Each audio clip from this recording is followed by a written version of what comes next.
All right, good evening. It is just after 6 o'clock, so I'd like to go ahead and begin tonight's presentation. And again, thank you for joining us. My name is Rakia Nance, and on behalf of the Anne Arundel County Department of Public Works, thank you so much for joining us tonight.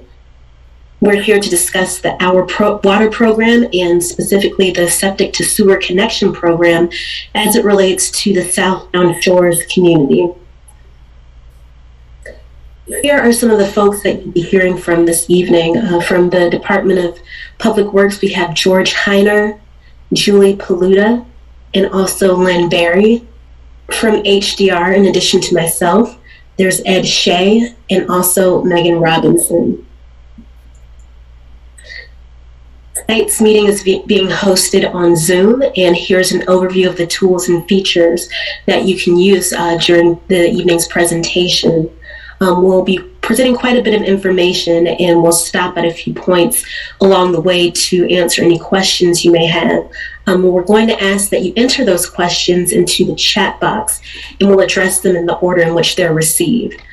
Please mute yourself if you're not speaking, and to ensure optimal bandwidth, please leave your cameras off. In addition to entering your questions into the chat box, you can also use the raise hand function if you're more comfortable doing it that way. The purpose of tonight's meeting is to share more information about the septic to sewer connection program. That's part of the larger Our Water program.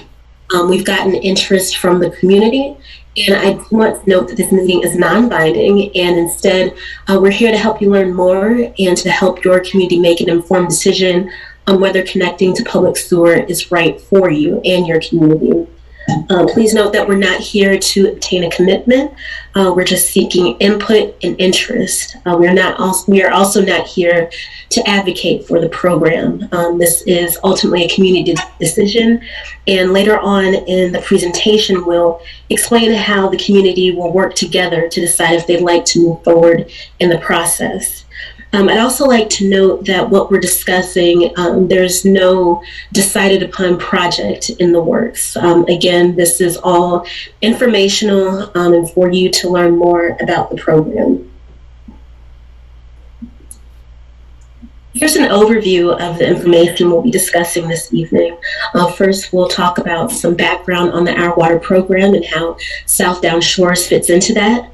Then we'll discuss funding and costs, followed by information about the application and petition process. Then we'll go to next steps and open things up for extended Q&A. And with that, I'd like to turn things over to George Heiner with the Department of Public Works, who will discuss some background on the Our Water program. George? Okay, thanks, Rakia. So my name is George Heiner with the Anne Arundel County Department of Public Works. I'm in our Utility Design Division, and I'm going to be speaking in a couple different places tonight. As Rakia mentioned, we have a lot of information to present, so please feel free to put your questions in the chat box and we'll catch up with them as we go through. So this initial part, we want to talk about the background of the septic to sewer connection program and sort of why we're trying to do this and what our goals are. So Rakia mentioned the Our Water program. So the Our Water program is an integrated program that we've developed to try to reach our water quality goals. And it's a long-term strategy to improve our waterways in the Chesapeake Bay while strengthening our water resiliency. There's 5 pieces to the program. One piece is called minor systems or small system upgrades. This is where we're going to be looking at taking over small privately run wastewater treatment plants and upgrade them to kind of state-of-the-art performance. We have our ongoing stormwater management program, which is run from the Bureau of Watershed Protection and Restoration. They've been doing hundreds of projects throughout the county, and they're going to continue with that effort. We have a groundwater resiliency component that we're going to be developing. We have our wastewater treatment enhancements. The county has invested a lot of money over the past 10 years with significant assistance from the state to upgrade our wastewater treatment plants. They're now achieving very high levels of recording in pollutant removal. progress. And we're going to look to maintain that performance and improve upon it. But the main thing we're here to talk about tonight is the septic sewer connection program. So as a little bit of background, Anne Arundel County has more than 40,000 septic systems throughout the county, 13,000 in what's known as the critical area, which means 1,000 feet from a tidal waterway. That 13,000 is actually a quarter of all of the septic systems within the state that are in the critical area. It's a significant source of nitrogen within the county and within certain county waterways, and there's an impact on the local rivers and waterways from septic systems.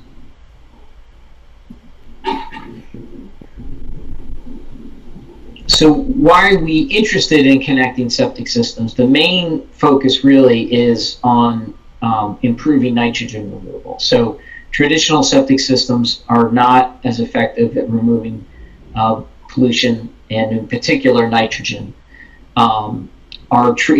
The wastewater effluent from our facilities is typically 90% less pollution.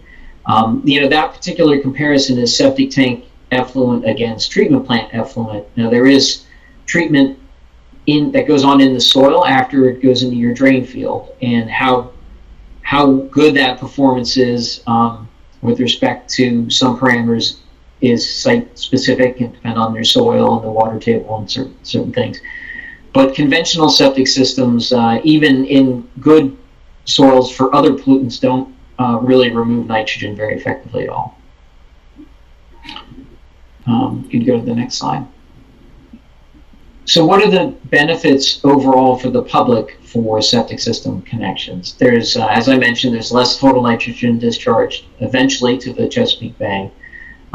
This is going to help us maintain compliance over our with what's known as the Chesapeake Bay total maximum daily load requirement for nitrogen.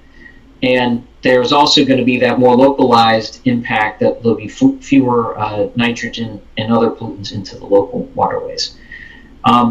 Nearly all of the county waterways, all of the main rivers and watersheds are listed as impaired for nutrients and other pollutants. So the nutrient impairment that a lot of people are familiar with in the Chesapeake Bay also exists in all of the watersheds within the county.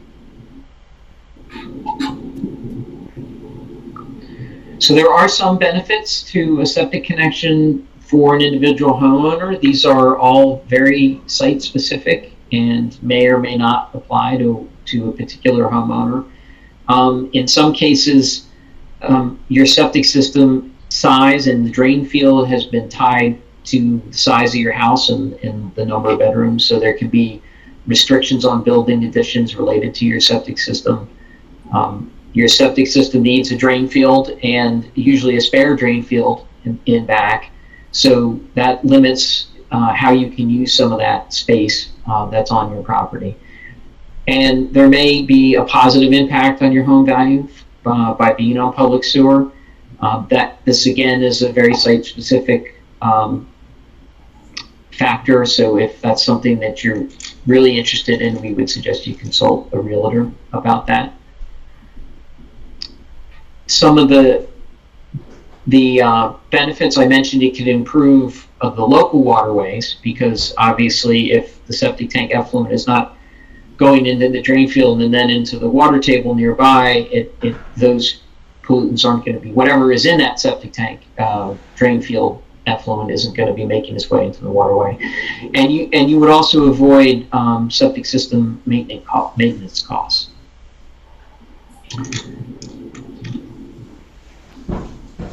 And so on this slide, we have some typical septic costs. The most, in a traditional septic system, the most common one is the pump out, which is done every couple years for approximately $300. The cost that can be significant is a drain field replacement. That can occur if the soil gets exhausted or clogged, or there's a problem with the piping. The BAT refers to a best available technology. This is a septic system that's been specifically designed to remove nitrogen. So sometimes they're called nitrogen removal units. They are a bit more complicated mechanically and electrically than conventional septic systems, so they cost a little bit more to run on top of the pump out requirements. And then the drain field replacement is a similar cost. So, there are some septic system costs that are a regular part of owning a system. Can you go to the next slide? So overall, we have our need really is to develop and maintain a long-term plan for protecting the waterways and water quality.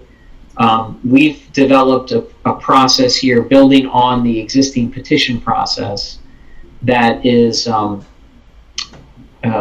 where residents let us know that they might be interested. We come out, we do informational meetings like we're having tonight. If there's an interest, we've developed an application process so we can look at comparing. I'm sorry. And George. Okay. And our goal with this program is to connect up to 6,000 septic systems over the next 30 years. And we're going to talk a lot more about all these different pieces as we get further into the presentation tonight. Just a little bit of background on the program is that initially what was being discussed as a target for the septic system sector for nitrogen was a reduction of nitrogen load of almost 50%. And at that time, the county started looking at, DPW started looking a lot at possible connections of anywhere close up to 20,000 of the septic systems throughout the county. After that initial concept planning, and we're sharing some of that information tonight, we had established a septic task force, which was comprised of different citizens from environmental and business and community interests. That task force helped us with input on policies, prioritization criteria, changes to the petition process, and ultimately helped us develop legislative changes that were enacted last year and at the very beginning of this year that enable DPW to offer subsidies to projects in certain areas and deferments, a partial deferment on an assessment in an eligible area. And we also developed a program and an application process to help us with this effort.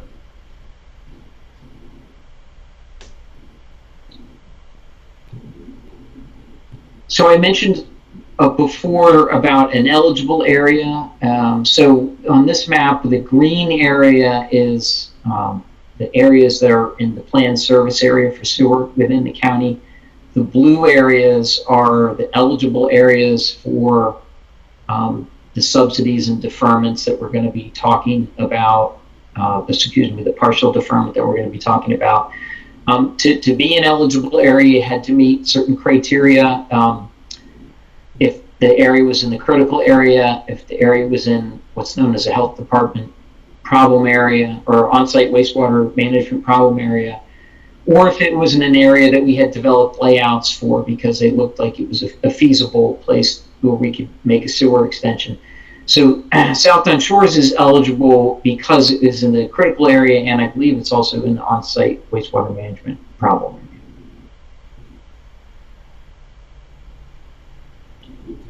So on this slide is called the potential area to be served, and I want to just emphasize what Rukia had said, is that there is not a county project in the works right now. The boundaries that we have shown here were based on our conceptual layouts that were done several years ago now, where we were trying to identify areas that might be connected, might be able to be connected if we were trying like a large scale septic connection program. And so that's the boundary here is a drainage area of sort of what looks technically feasible. And the designation there for MA 426, that's just a designation number we use in developing our conceptual layouts. It's not related to anything else. So within one thing we want to try to point out is all of the program today that we're going to talk about and these changes are designed to work with the existing county petition process. So in the petition process, the residents request DPW to extend a service such as water or sewer to their area. And that area is defined by the residents that send in that petition. So the petition comes to DPW and the area is defined in that petition. So it can be smaller than the area that we're showing here. We've only been showing this area because this is sort of what we think is possible based on the concept level work that we've done.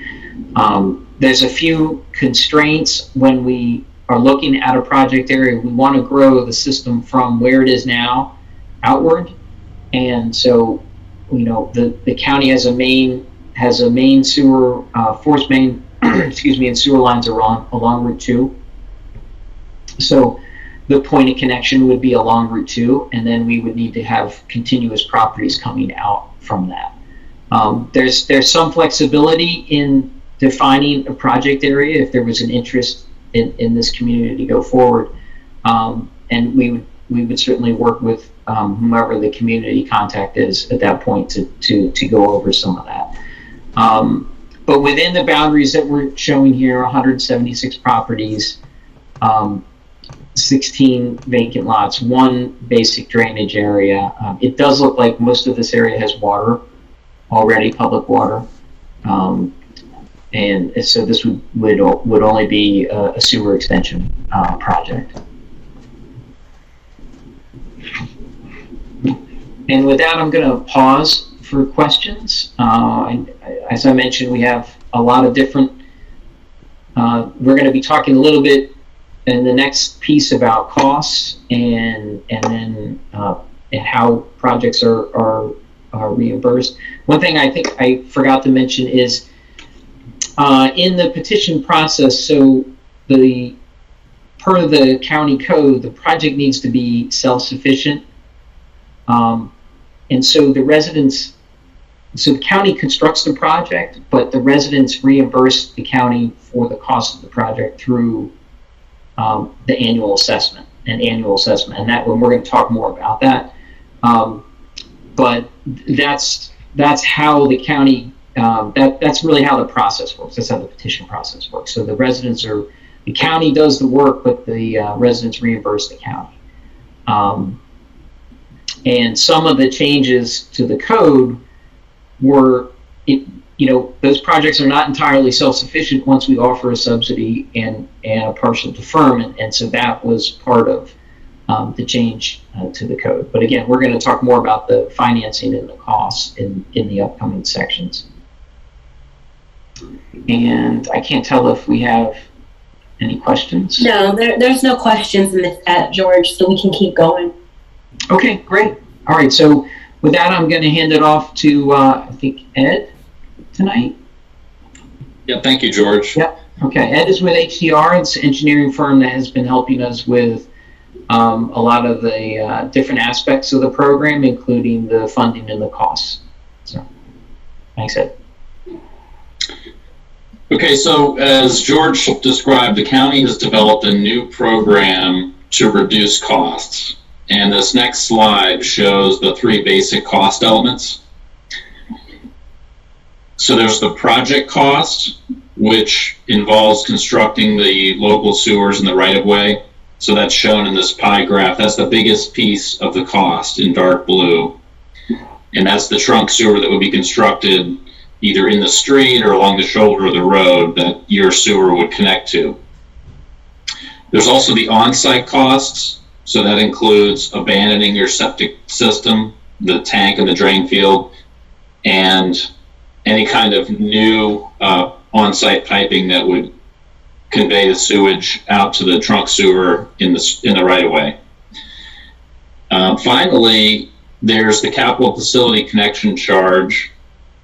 That's a standard amount, currently about $9,000. And that represents the county's investment in the wastewater reclamation facility capacity to treat your wastewater. So on the next slide, we've just got a closer look at your on-site septic system. The tank would be pumped out, and that's usually done by a licensed disposal system contractor. The drain field will be abandoned in place, depending on whether you had plans for developing your property or not. That piping could remain in place.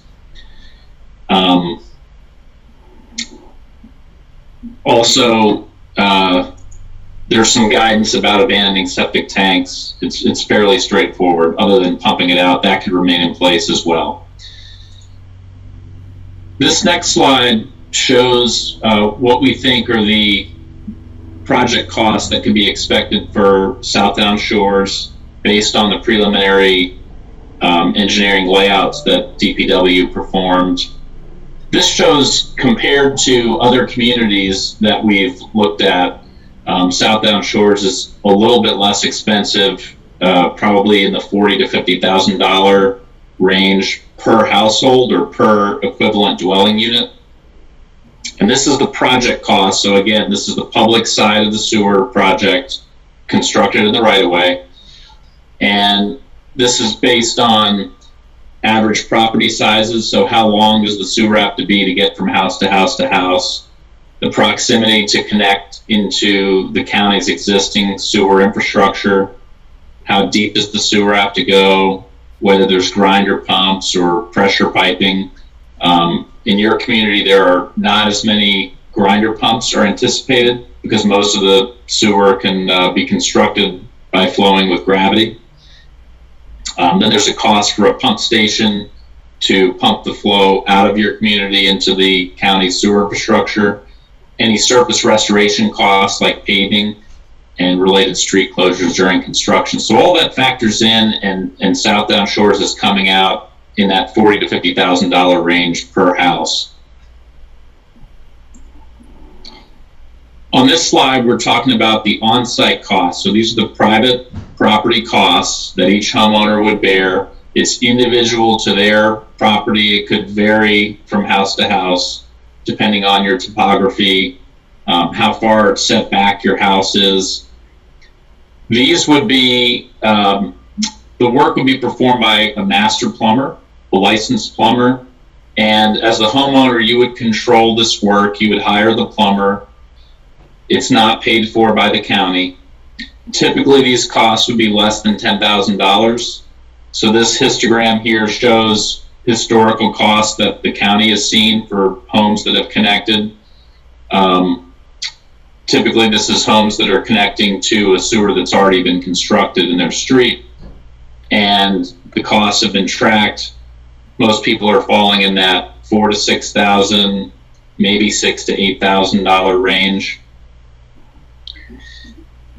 And then I'm just going to pause again right there for any questions that we have so far on this cost information.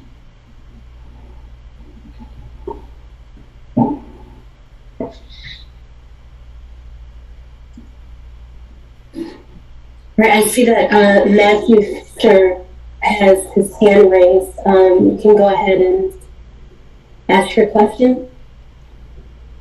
Yeah, thank you. So that was the the first slide was the project cost. The second slide was the on-site cost, but that did not include the $9,300 connection fee, correct? That's correct. Okay. And that's the CFCC. That was the third cost element that we talked about in the pie graph. Correct. Okay.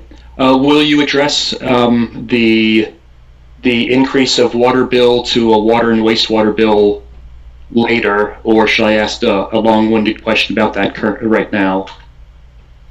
Yeah, we're going to show you anticipated costs in the upcoming slides and talk about the sewer bill, but we could mention the water question now, George, if you're ready to. Sorry, I had myself muted. I think if I understand where the question is going is, I think most people here are on public water right now. And, Correct. and the question is probably, how is that billing going to change if they were to go to sewer and water? And I was thinking maybe we can defer that till we get back to the more financial part. That's fine. Thank you. Okay. I see a question about how long a project would take. We'll go over the timelines a little bit later, but generally it's going to be 3 to 4 years from the time if there's interest and it starts moving along. All right, and Al Sewell also has his hand raised. Just a quick question. How many years is this cost projected to be carried out over? Is it spread over for how many years? We're gonna talk about the whole financing and payment in a lot more detail in the upcoming segment. So I'd like to just defer that for a few minutes.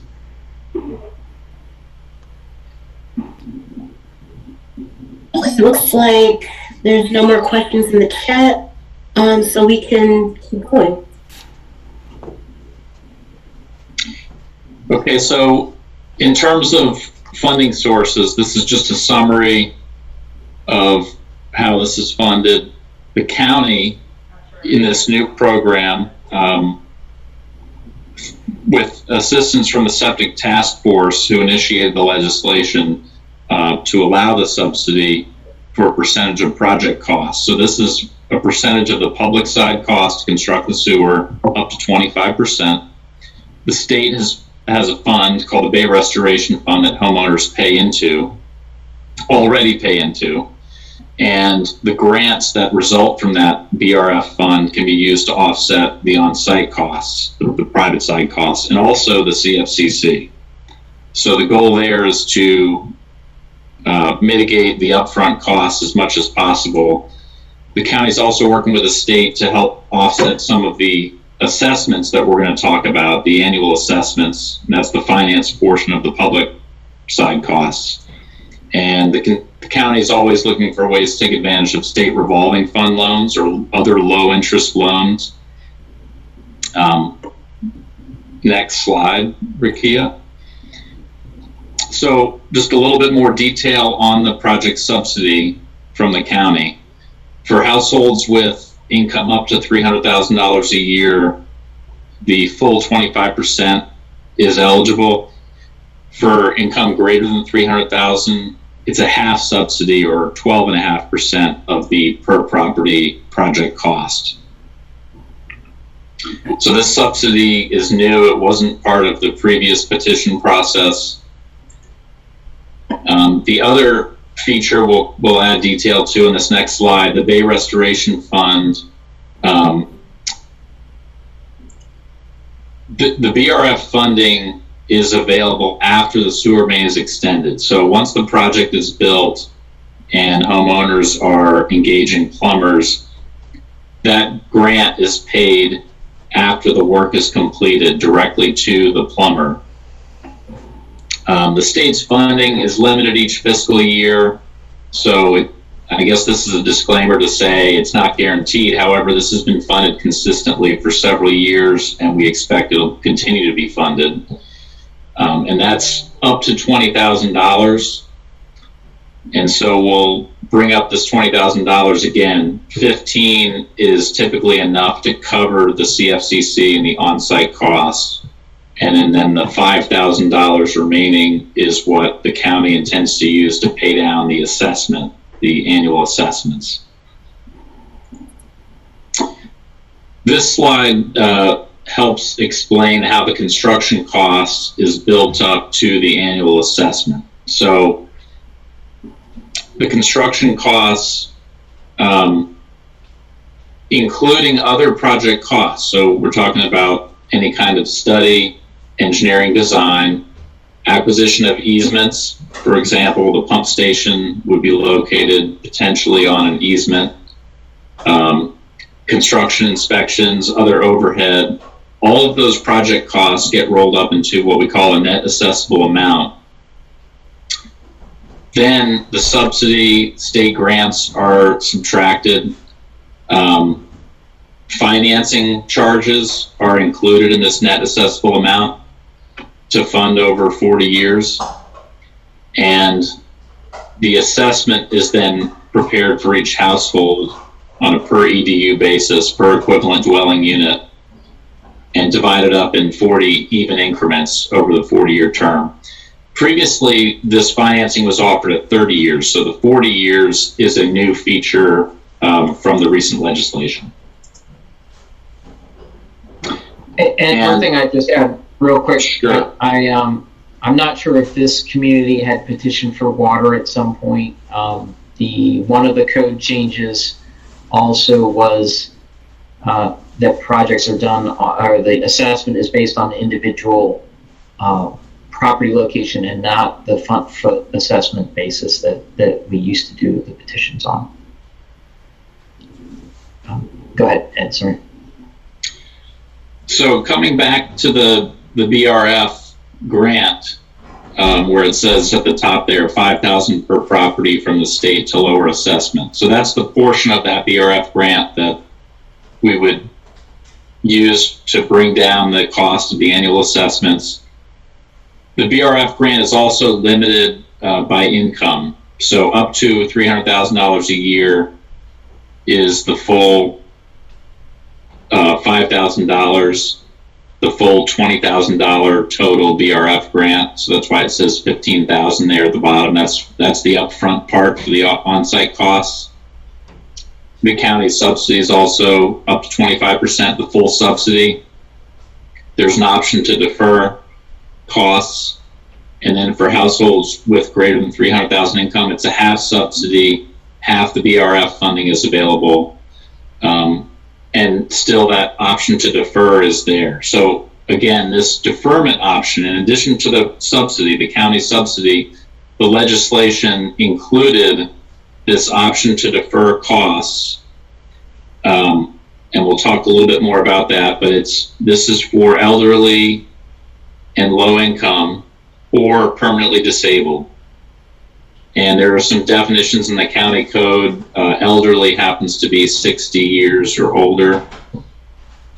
And then finally, vacant lots do not receive the subsidy or the option to defer, and there's no BRF grant available for vacant lots.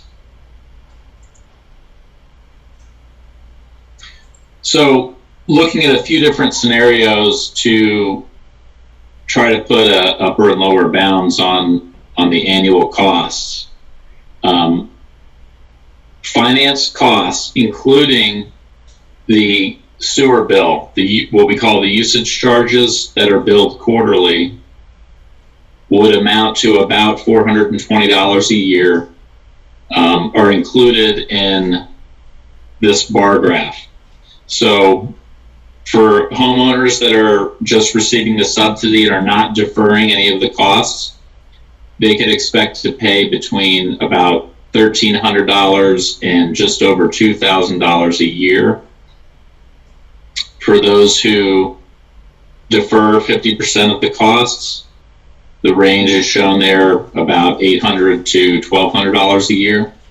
And then that third bar would be with a full deferment. So that bar is about $420 a year. That represents just the sewer usage charges. And then we've got another set of scenarios for higher income households that are receiving less of a subsidy. So this is cost per year over 40 years.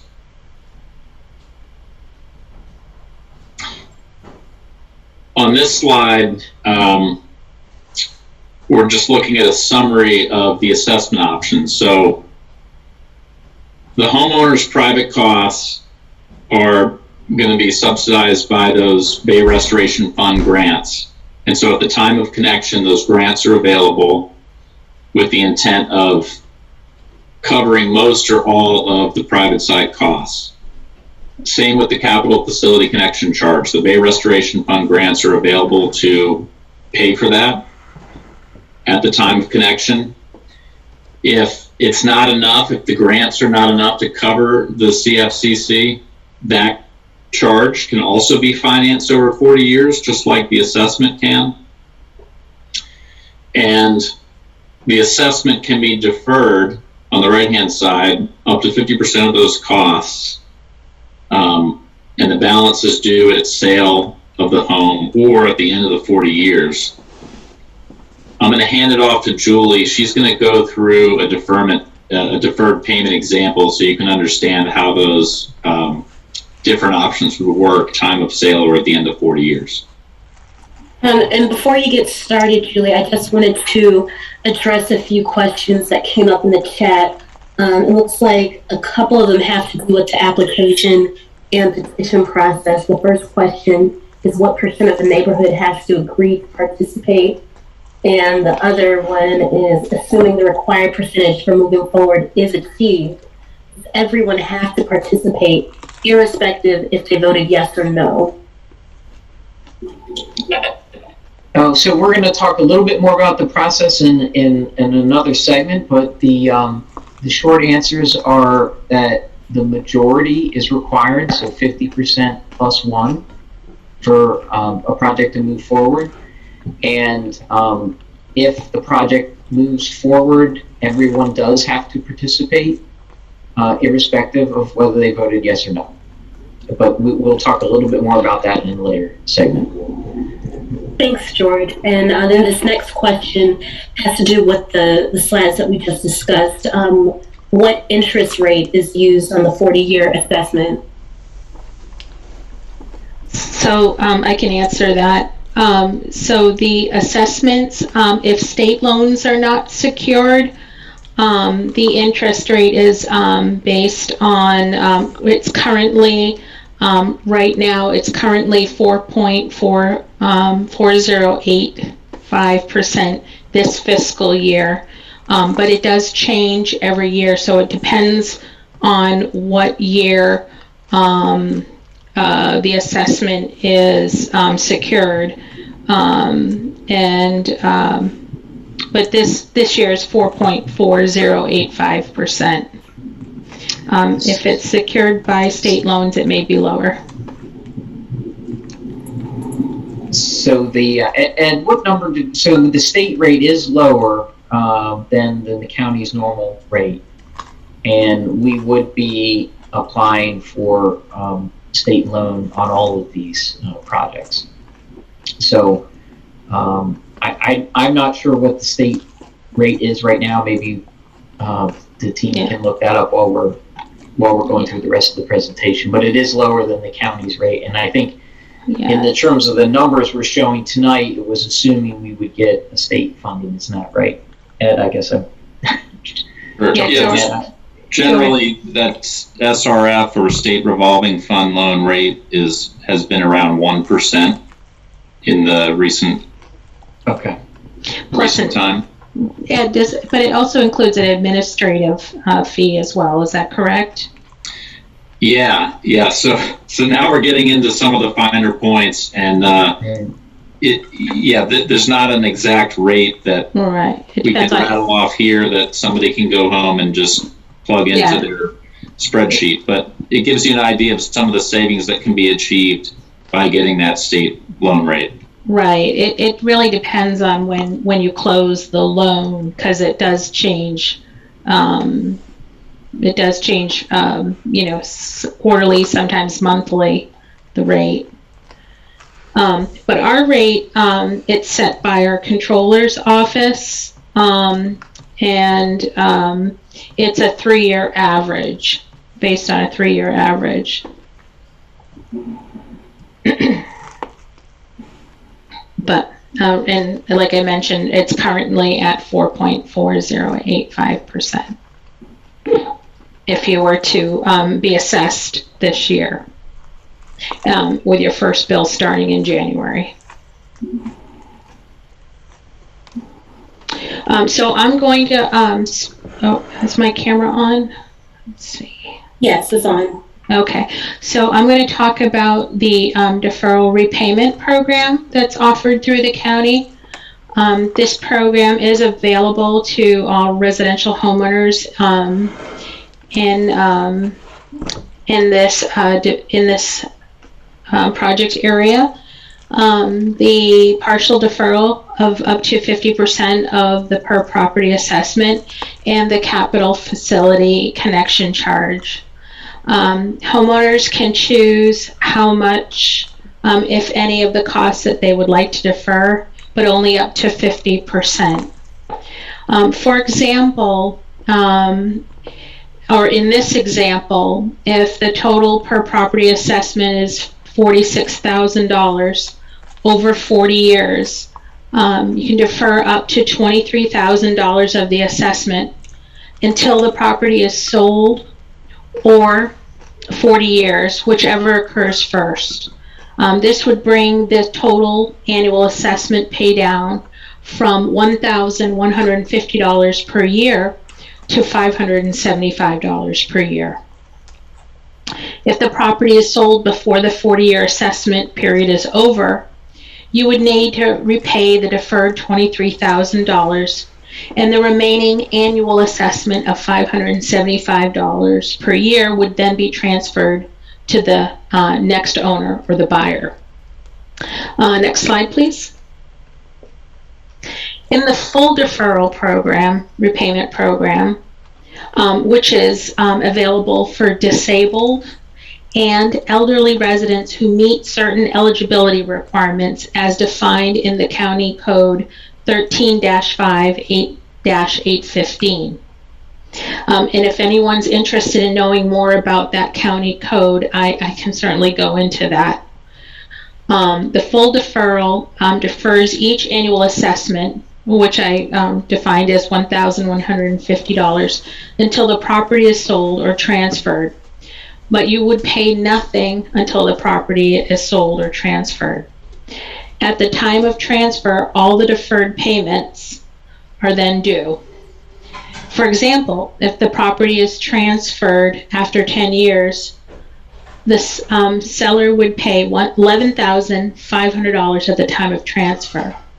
The remaining annual assessments of $34,500 would be paid by the new owner for the remaining number of years, which would be 30 years in this example. Next slide, please.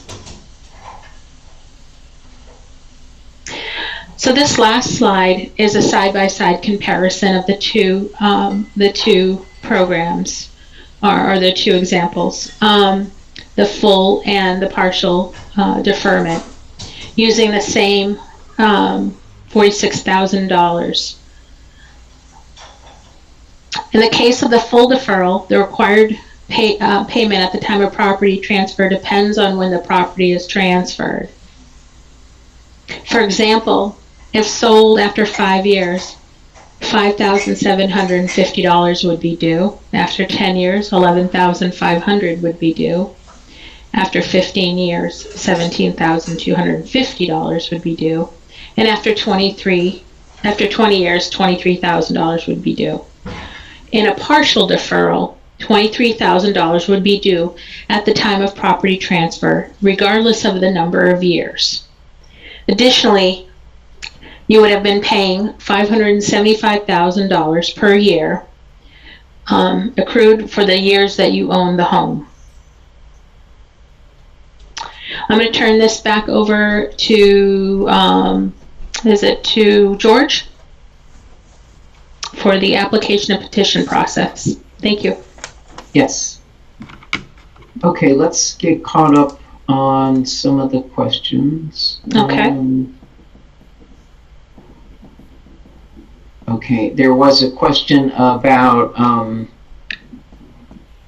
didn't the community petition at one point in the past, and who initiated this discussion for tonight? So I was looking while Julia was talking. So it does look like there was a petition back in 2007, 2008 timeframe for this area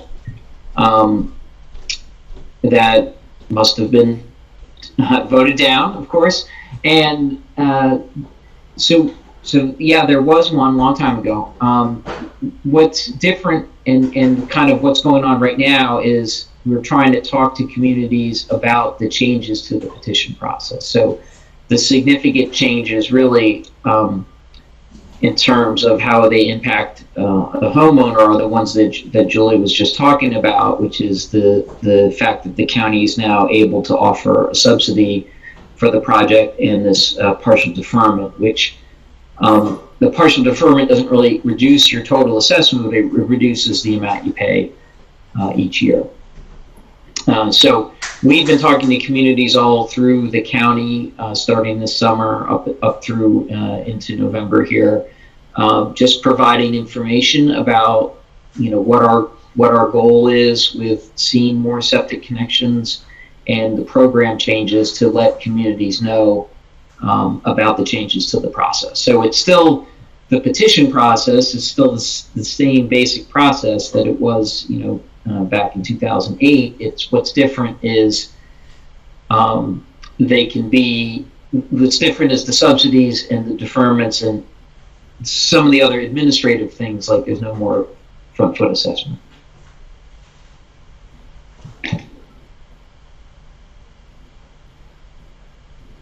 Okay, so I'm going to talk a little bit about the application and the petition process. I know we had some questions about the voting and the mandatory participation, so hopefully these next couple slides will speak to that.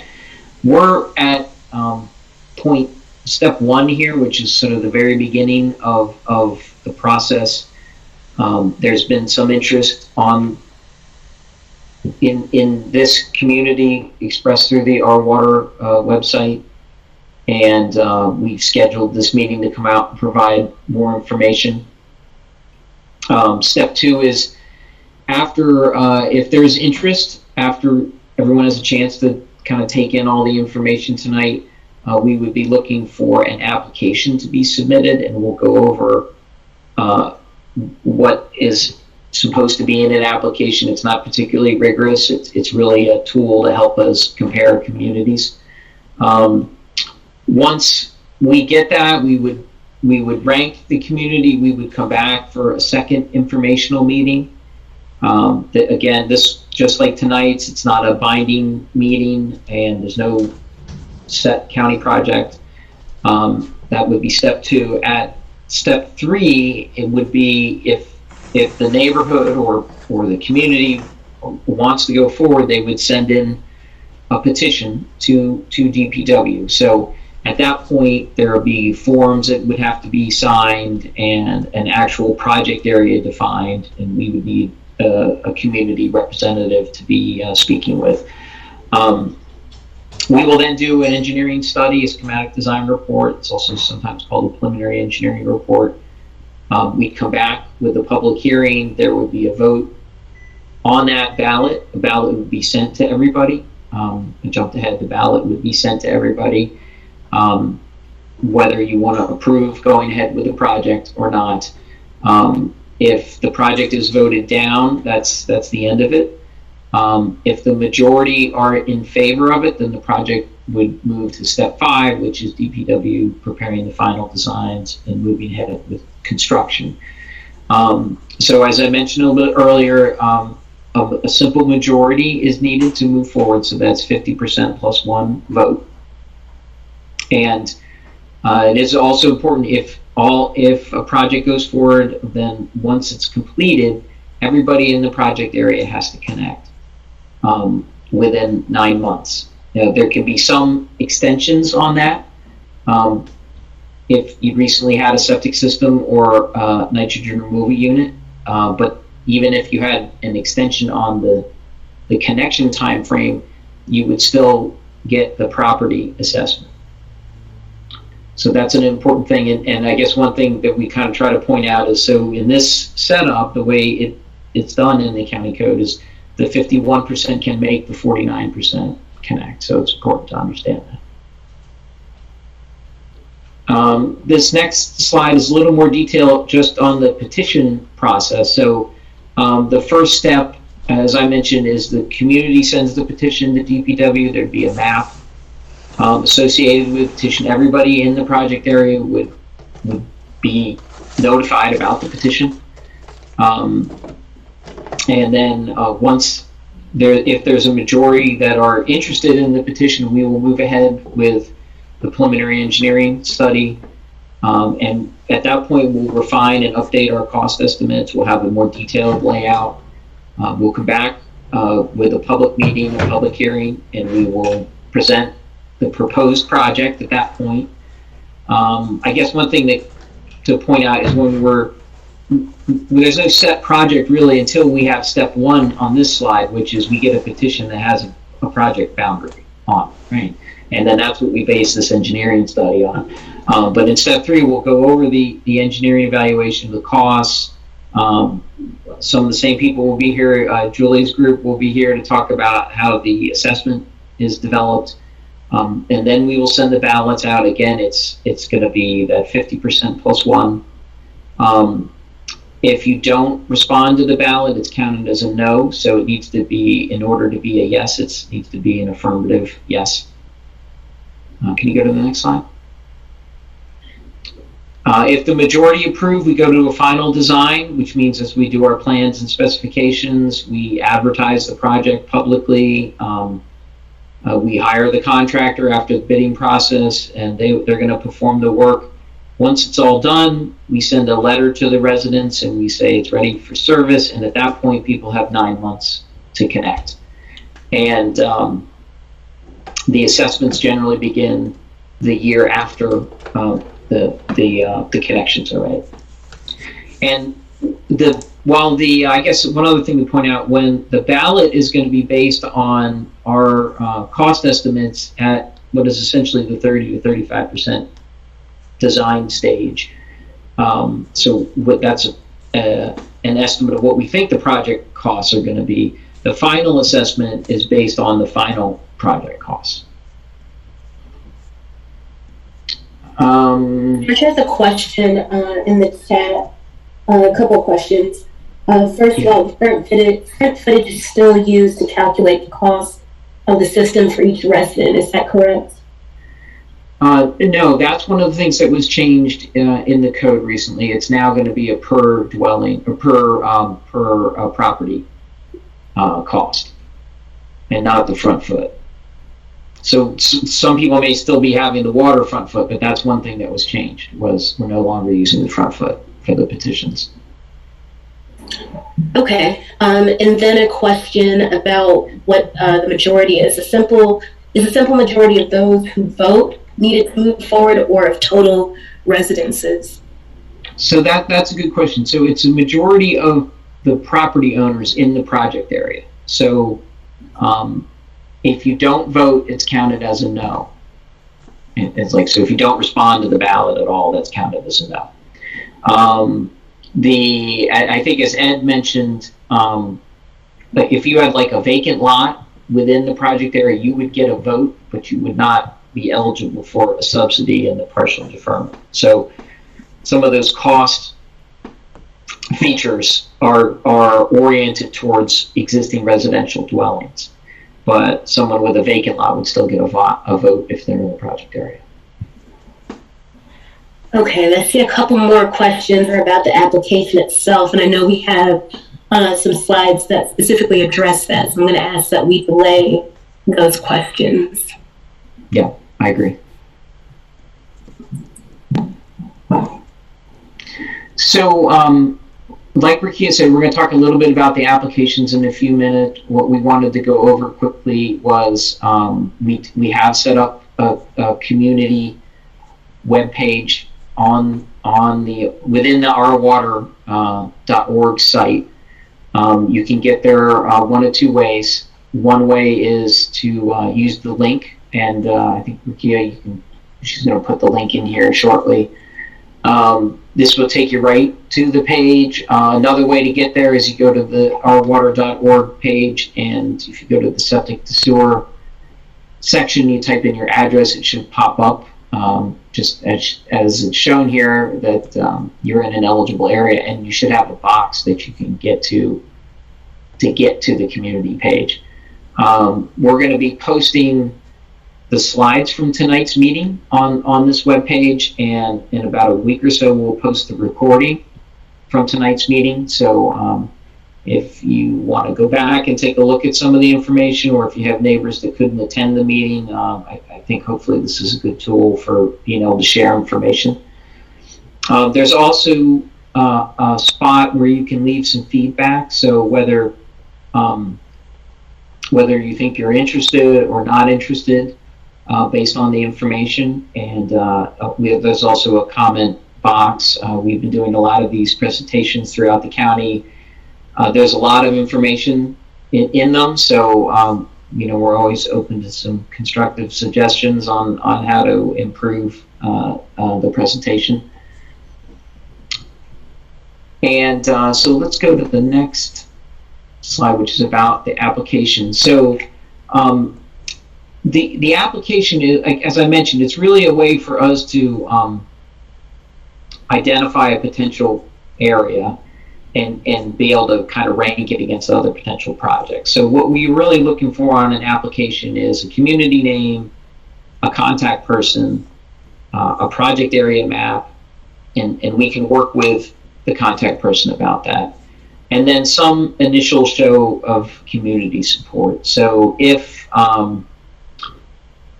the project area, say, completely aligns with an HOA or a civic association, we could have a letter from that. The application is not binding, so it's really not committing anyone to anything. It's just giving us an area to say, okay, we're looking at this group of 75 homes or 85 homes or 25 homes. We can also, if the community does their own online poll or some sort of poll of property owners that shows there's some support. The other thing is you can indicate on the community webpage here whether you're interested or not, and we can see those results. We don't need a majority to consider an application to be valid. We're really just looking to see that it's not, say, one or two people out of 60, that seem interested. So the feedback on the web page can be useful because if someone is interested. So some people may be more interested than others, I guess. So if we get some interest from people, but we can look and we say, well, 85% of the responses were not interested, so we're not really sure if this is going to be a good fit. So. But we would be glad to follow up with anybody who might be interested and help with the map. We can help make the map. So again, that's how the application works. It can come. So I think the question was, can it come from the community, or can an individual submit an application, which would then lead to community vote? So the application could come from an individual, but we would want to know, I guess I'm repeating myself on that, we would want to be able to see if there seems like there's some broader interest, in the area. And when we come back for a second information meeting, again, we provide a lot of this same information, a little bit more detail in some places. And then at the time when the area really has to be nailed down and defined is when the petition comes in, right? Because that's going to set the actual project area that's going to be evaluated, and that's going to be the property owners that would be affected.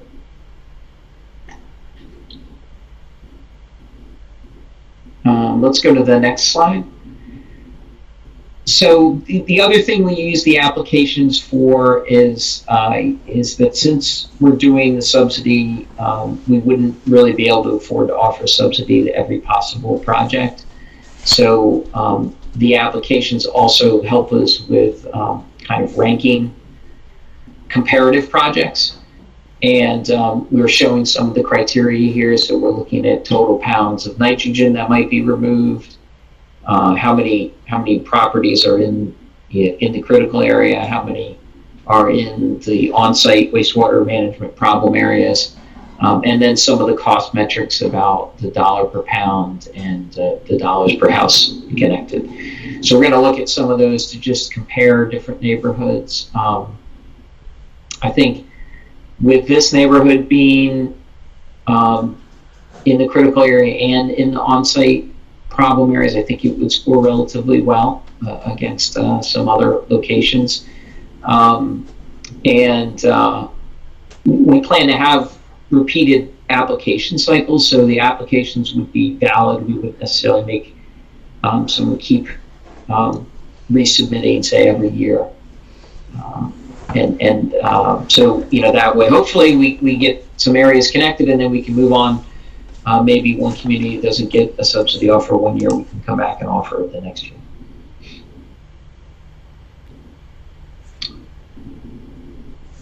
And I think that is the last slide.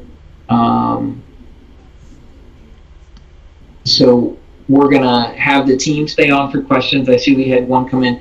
Did someone from the community request this, or was the community selected by the county? So we had some interest from people in the community through the Our Water website. I mean, in terms of looking at the community, it has a lot of characteristics that would make it attractive as a septic connection project because of its proximity to the waterway and the fact that it's in an on-site wastewater management problem area. But we have not selected communities. We're just providing information for people so they can understand the differences in the program. Do we have a historical list of interested participants from 2007, and if so, how many households? I guess the question is how many households voted yes to the 2007 petition. We could probably research that.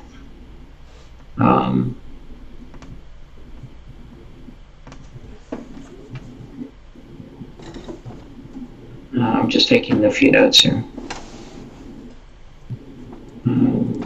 So, I mean, one thing I would point out is that this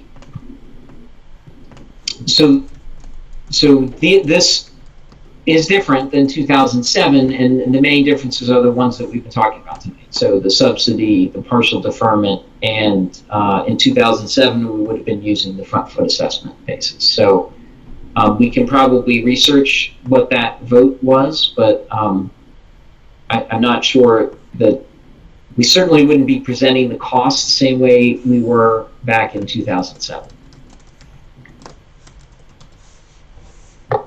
Do we have a projected site for the pumping station? And I know I asked you about that, and I don't remember the answer now.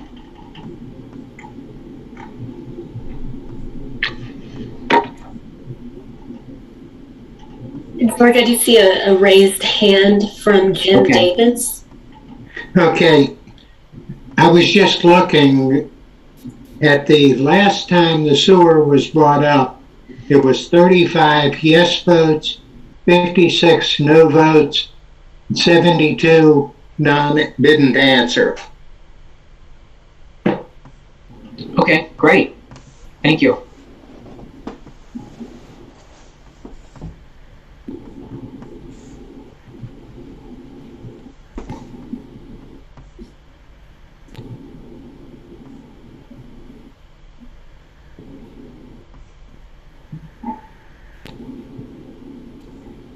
Does anyone else have any questions?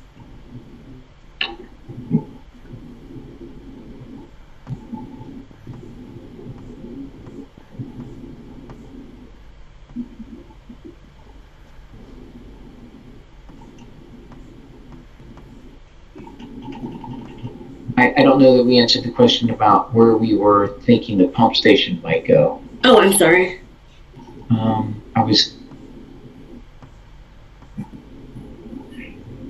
Ed, are you Yeah, I know we talked about this, and I'm drawing a blank now on where we were talking about.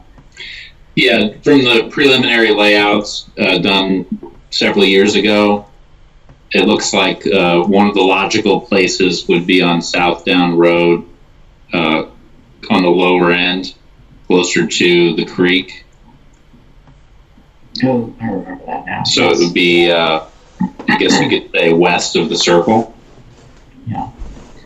So generally, we're going to look for. I mean, we're going to want as much flow by gravity as we can, and then we're going to pump it then out of the community into the force main on Route 2. We're going to be looking for either a county-owned property or a vacant property that would be in that kind of location. I mean, in this instance, honestly, since we know there was an earlier petition, we probably try to dig that out and see what the other design team was thinking about at that time as well. But that would depend on whether the proposed areas were the same. They could end up being different areas.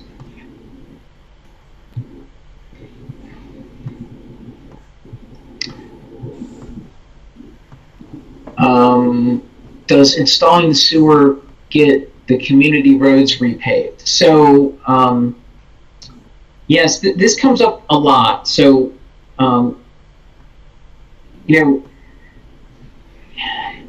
when the sewer is put in, we would typically patch and repair the road. A lot of times we'll repave one lane of a road. The paving can add quite a bit to the cost of a project.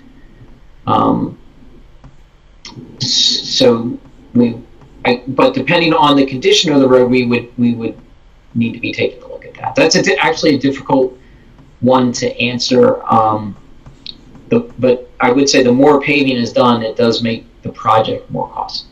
So sometimes we really try to keep the paving work to a minimum, but depending on how the work is done and what the road condition is can factor into that. Do we have suggestions on how the community could promote the program and get greater participation or at least responses for the vote?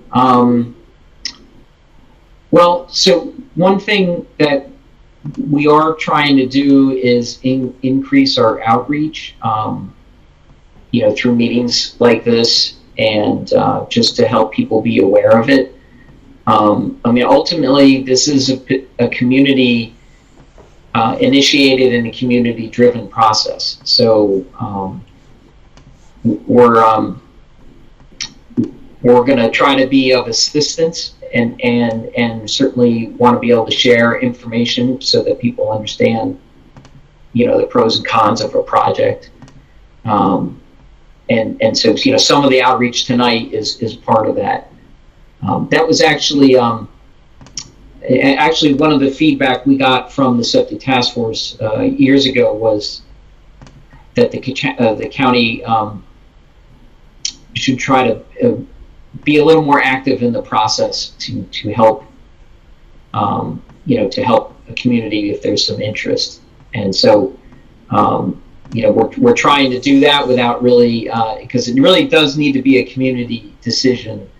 So we want to try to provide information and answers without necessarily advocating one way or the other for a project.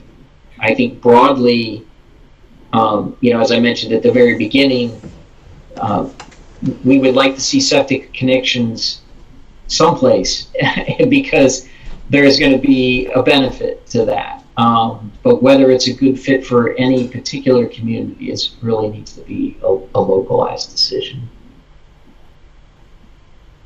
And earlier, I did see that Matthew Fisher had his hand raised. I'm not sure if we answered your question or if you had a change of heart, but if you still wanted to ask your question, please go ahead. No, I guess honestly, I hit return on my question too early. It was somewhat tongue-in-cheek that there's a long-standing attempt to to get the roads in the community repaved. And the second part of my question is really, since the roads are, for a vast majority of the roads, or a majority of the roads, I would say, in need of repavement, or in some cases in desperate need of repavement, shouldn't that be covered by the roads department, since they need to do that anyway?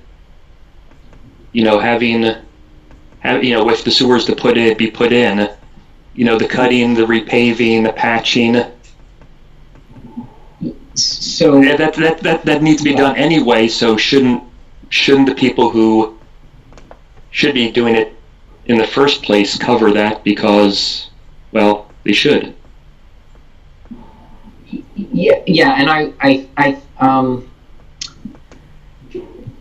so when I was talking about the conditions of the road, that's sort of what I was getting at in terms of our particular group doesn't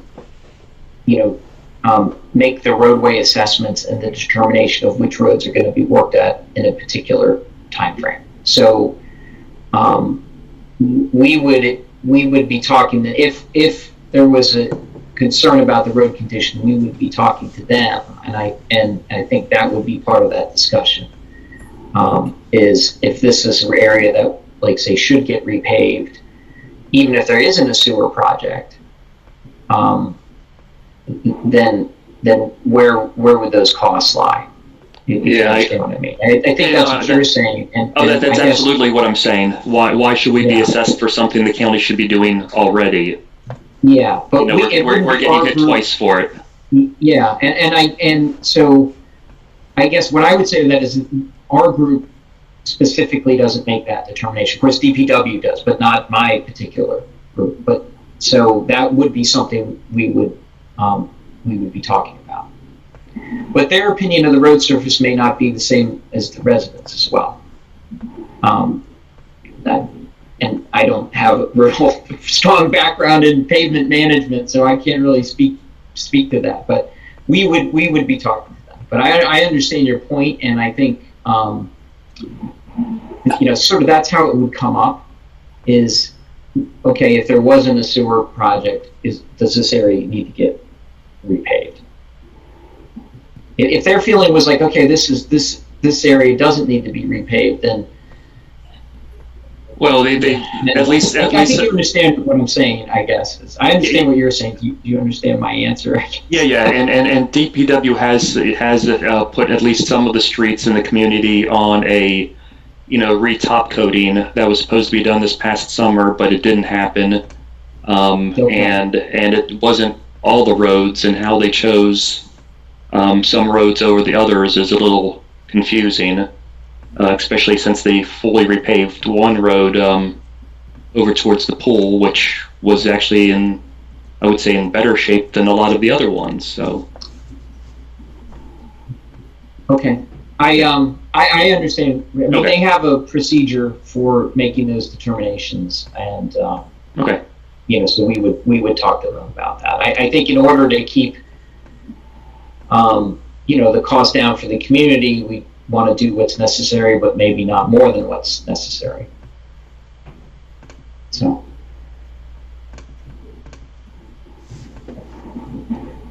I think I got lost on the questions. Okay, so I think I'm caught up. Wait, it seems like the numbers are less than the numbers presented in 2007.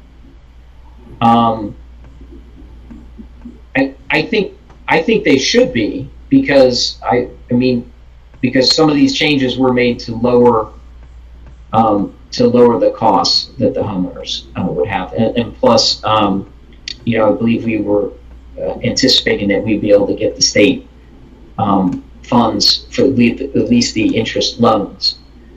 So there's a lot of factors that can come in that weren't in play necessarily in 2007. What will make it difficult in to line the numbers up is evenly is that in 2007 we would have been using a front foot assessment, and now we're not doing that. So it'd be kind of difficult on a per property basis to compare. Maybe on aggregate, it might be able to compare. And then, George, the next question has to do with the potential area to be served. Does this include Southdown Estates? On the website, the estates area is also identified with a boundary around it. Yes, I think the estates area is on the western side, if I'm not mistaken. And so, yeah, I do believe we felt like that area could be included. But one thing to note that, you know, this, as I mentioned, the system, we're going to go from where our system is now, which is along Route 2, out away, you know, in this case, sort of up to the northwest. So within a project area, it needs to be contiguous and sort of both sides of the street, but there's some flexibility really kind of on how far west we would go and whether we would necessarily include some side streets. So there's some flexibility in terms of you know, drawing the project area or defining the project area. So the further away, I guess I would say, from the county's existing system, the more flexibility there is. All right. The next question: does the construction of a pumping station have to meet the same requirements for a buildable area on a lot, such as setbacks and steep slope setbacks? I believe that's the case. You know, our projects are permitted the same way as any other project. The Department of Inspections and Permits is a separate department. So I believe the answer to that is going to be yes.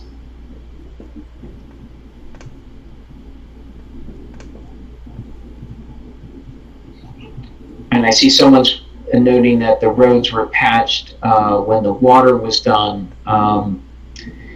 Yeah, so that doesn't surprise me. We had another water petition recently where we did that. The water lines, because they're pressurized and they really just need to be below what's called the frost line, so that the excavations don't need to be as deep, and so sometimes there's a possibility to be able to have a smaller disruption to a road surface. So that's not unusual, I guess, that we might trench it and patch it. So.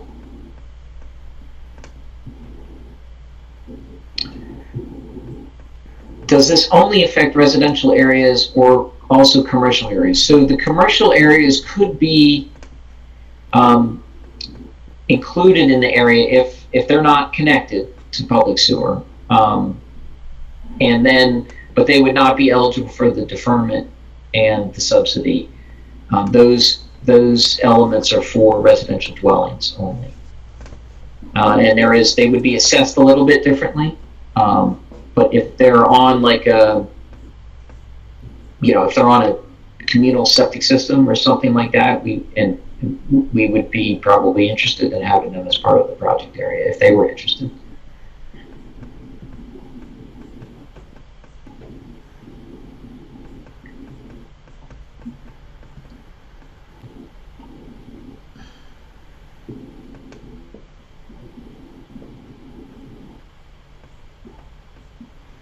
Okay, well, I think we're caught up on questions. I appreciate everybody joining us tonight. I know it was a long presentation, but we got some great questions, so I appreciate that.